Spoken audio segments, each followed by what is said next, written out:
Okay, so I don't really know where to put this microphone, so I'm just going to sit here like this. I wanted to come today to read The Purple Curtain. It's a good book. It is The Purple Curtain, Living Out Beauty in Faith and Culture from a Biblical Perspective.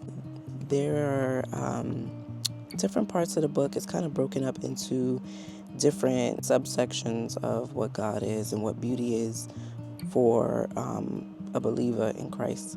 So chapter 1 is called Reality. Chapter 2 is Definition, like defining beauty in God. Chapter 3 is Absolute. Chapter 4 is Pleasure, Worship, Love, Ugliness, Redemption, Artistry, so on. And so I'm in chapter 3. Yeah. Whenever I see something that, or any text, whenever I see some text that has like the word of God, it gives you different scriptures that's focused on one topic. I love it because to me it just solidifies like a single thought, and have that thought, and to see that thought is repeated throughout the Bible is amazing. On this page says, the ancient Hebrews described God with visual delight. The Bible used terms such as Yafa to describe the fair beauty of the Lord.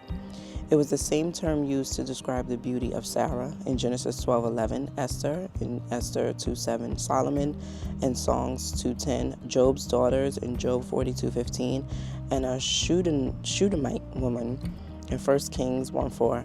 Another Hebrew term used to express God's beauty was Tsebi. I'm sure I'm probably saying these words wrong. As in Isaiah 28:5, where he was likened to a beautiful wreath, which represented honor. The prophets were not shy about seeing God as beautiful. Visualize with the prophets and apostles for a moment as they describe God's aesthetic self-portraits.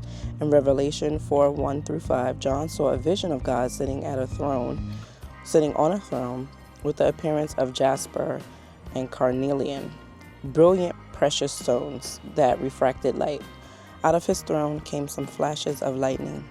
The Hebrew term for lightning could describe a blinding burst of light which depicted Christ's face as a blush white flash with two reddish orange infernos for eyes. His body was like chrysolite, a bright shiny precious stone of yellow or gold color. His feet were like bronze, a metal that was recognized for its mirror-like sheen. God's beauty was characterized with all sorts of lights. It's good.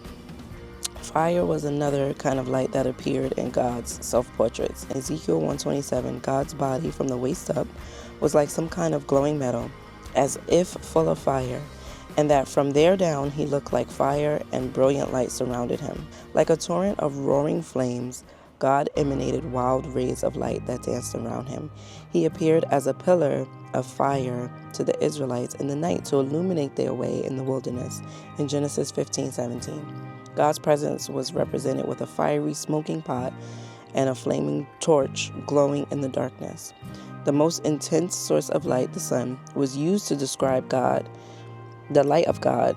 Habakkuk likened God's splendor to the sunrise, where brilliant rays peered over the mountains and streams of light shot out of his hand. Psalm 104:2 depicted God as being cloaked with beams of radiant light. Psalm 50:1-2 poetically declared God to be perfect in beauty, Yafa, as he shone like the sun. The prophets and apostles not only saw radiant light and colors coming from God, but they also saw elements associated with him refracted. There's a word missing here. The prophets and apostles not only saw radiant light and colors coming from God, but they also saw elements associated with him refracting light and colors. Not refracting light and colors. I recommend this book.